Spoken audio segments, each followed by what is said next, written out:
show you a really cool way to deal with that. So again, we're going to mix up that nice yellowy green,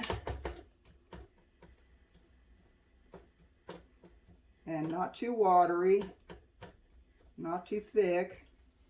We're just going to scumble through there anyway, scumble into the hedge a little bit.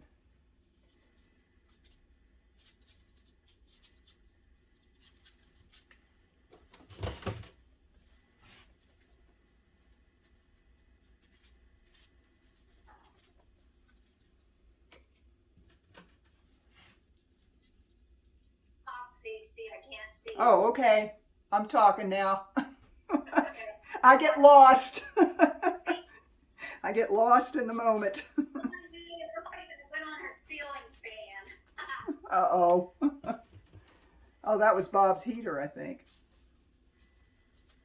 Yeah, I'll keep talking. What I'm doing is, you know, I'm scumbling through this area with the light, almost total yellow paint, because there was some green in it before. And I'm just letting it, you know, go where it's going to go. I'm not too fussy.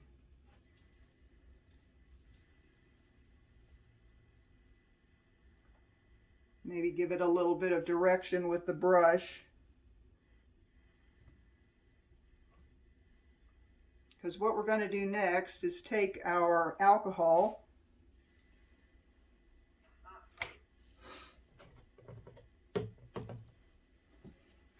Now, if this is too wet, this won't work, so we got to let that dry just a little bit. I'm just going to fan it so it's not too watery.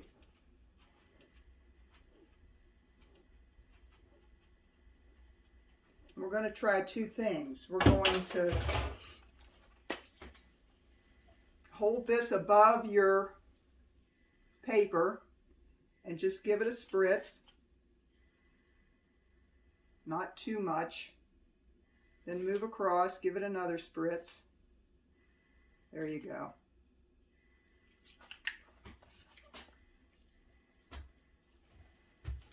And I've got to dry that quite quickly so I don't lose it.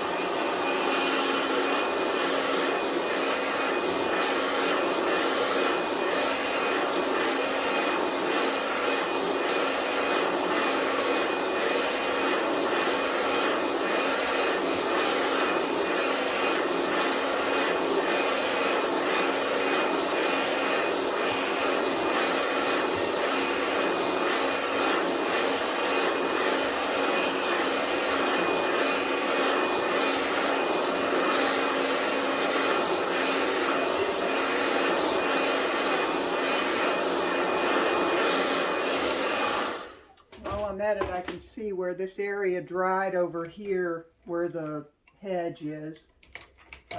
There's not enough contrast between the hedge and that cobalt color, so I'm going to drag my damp brush with that yellowy paint through there again, and I'm going to lift some of that because I want a nice contrast there.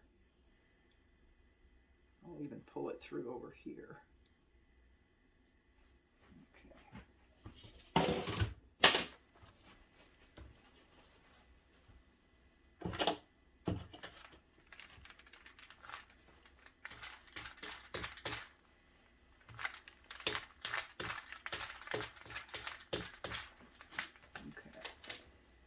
So this is what I have so far.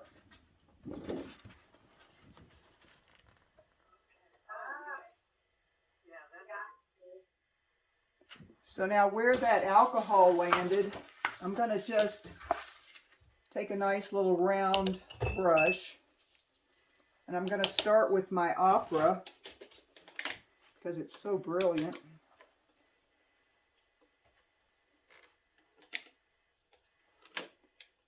And in this case, it can be not quite so viscous because you're going to drop some color in there.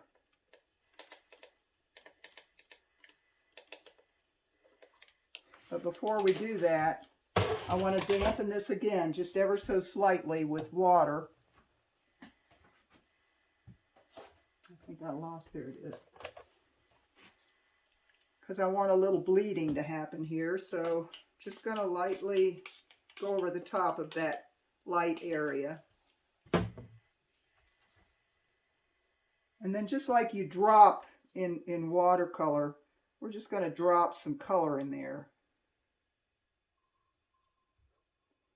And right now these are very pink, but at some point I'm going to go back while they're still wet and add some of that scarlet red, cadmium red.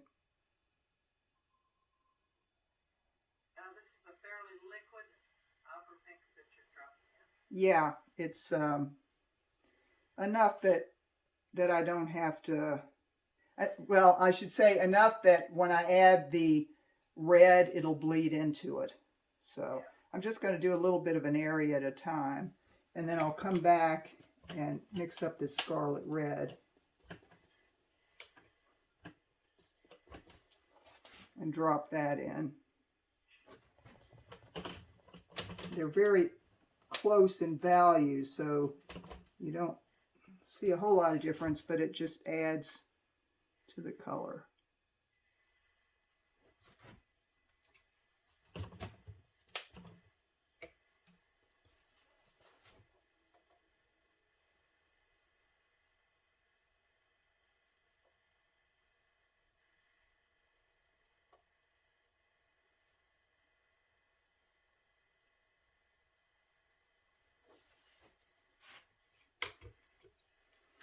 And you can also get a little wild with it.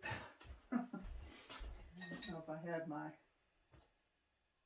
brush over here. Now I can use this brush.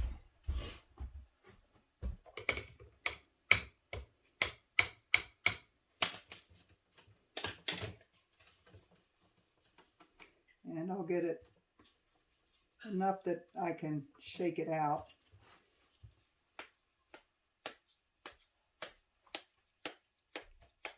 And in the background where they're smaller, you can use a toothbrush or your brush and just tap it on there. Is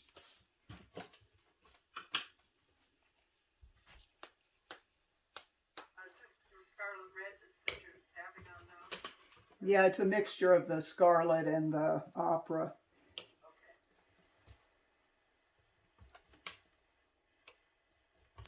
I'm going to spritz it with just a little more water. I want to keep it damp enough that this stuff will bleed a little bit.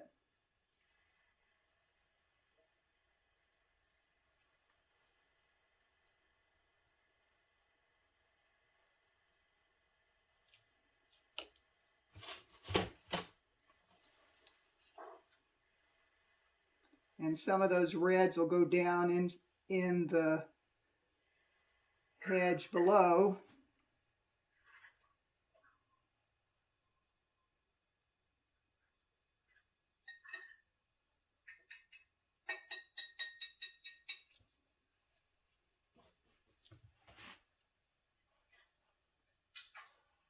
Can you talk, Cece? Yes, yes. Sorry. Can you see what I'm doing here? I'm still dotting this color in, dropping color in. Over again, so just tell us what you're doing. And Yeah, well, at the moment I'm going back over the opera dots that I put the poppies, and I'm just dropping in a little bit of this straight scarlet red or cadmium red. This is a cadmium red light. And if you want to get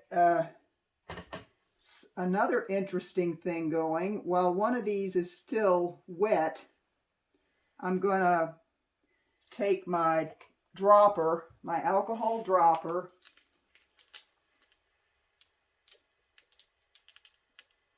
and just touch it to the flower. just the ones in the foreground, because those are the ones that you're going to see detail in.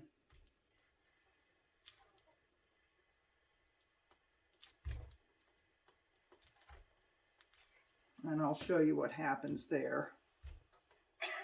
You're just tapping the dropper, the end of the dropper, onto the flower. You don't want to put a big drop on there because it'll make a mess. And there's enough alcohol just in that tip to create a flower.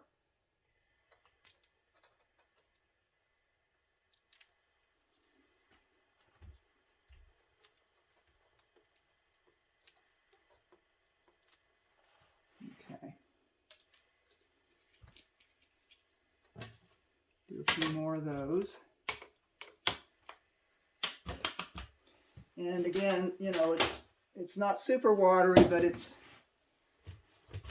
not as thick as that other paint that I was using to put the darks in, because it has to be semi-watery just to get the alcohol to respond.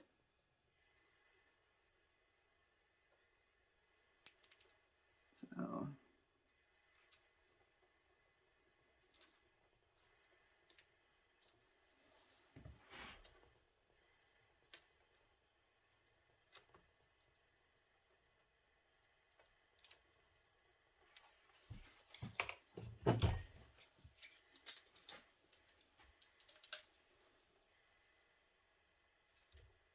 And again, you're just touching with the end of the dropper. You're not dropping anything in, because there's enough, should be enough on there. And you'll notice if they get too dry, they won't respond.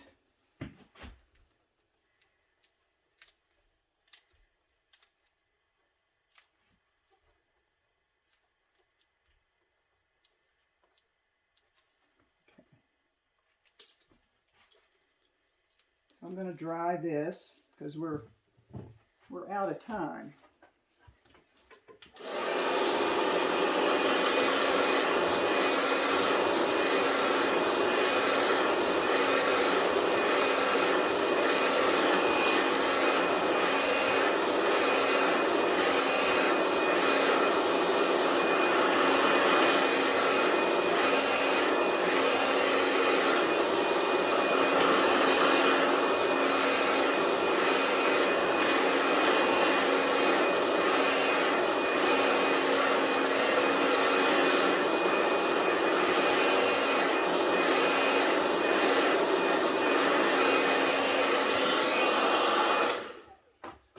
Okay,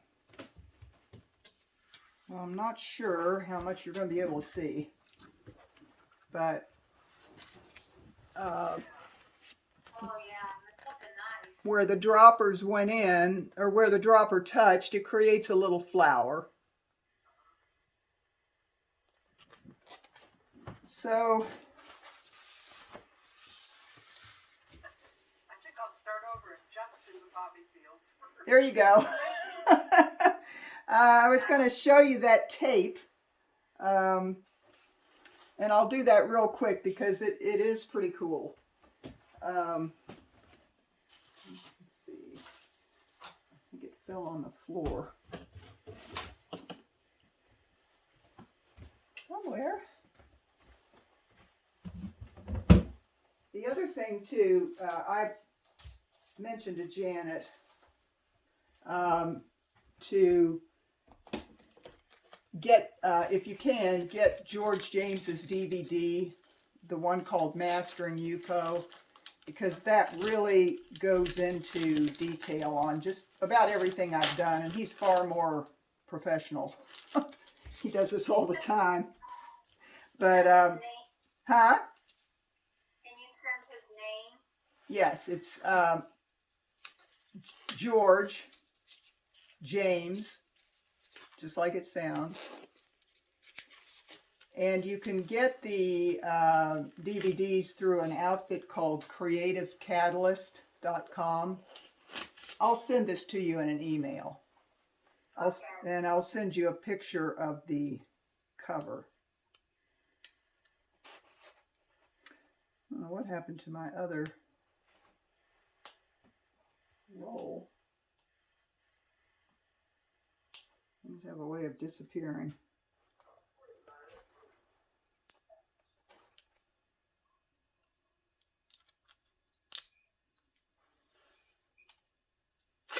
So this is the tape. It's just auto detailing tape. And I'm just going to put a little thing through here, which I can change if I wish. But I just want to show you how it works.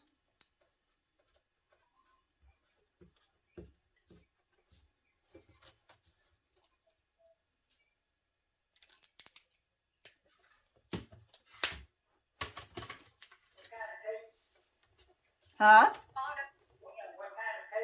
It's called auto detailing tape, and it's available at places like Advanced Auto, AutoZone, you know, any of those places.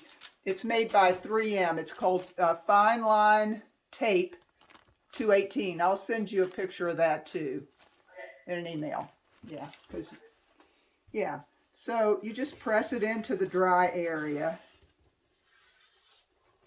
And I'm going to create just a little thin white line through this, and then maybe put something in that little thin white line. And you can vary it. You can make it like waves, or you know, it stretches and it bends, and it's pretty cool. So the first thing I'll do is take out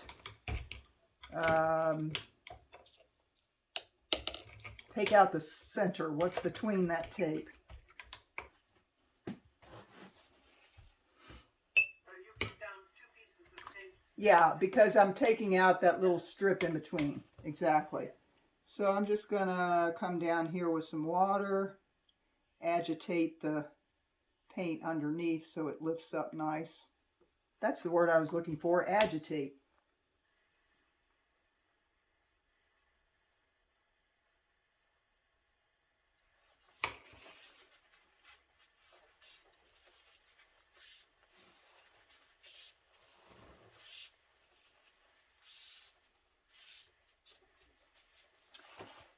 And I'll put another color down over that, just something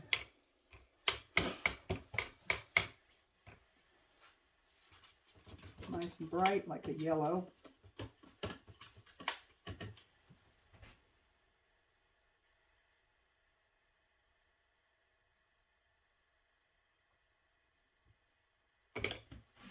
Dry that real quick.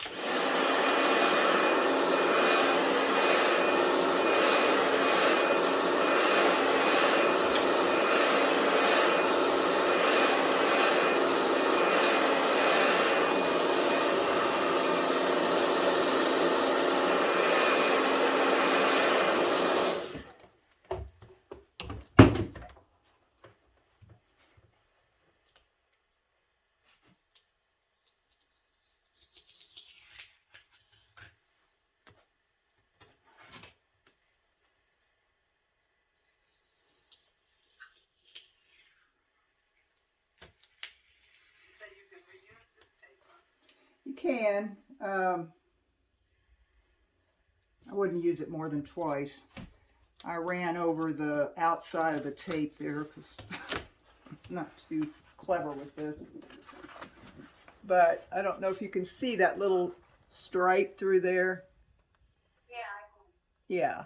And you can just use that in a lot of different ways. You can make some really interesting textures and things like that you can press into that paint that, like I just laid down, and have a whole different dimensional effect on the paper.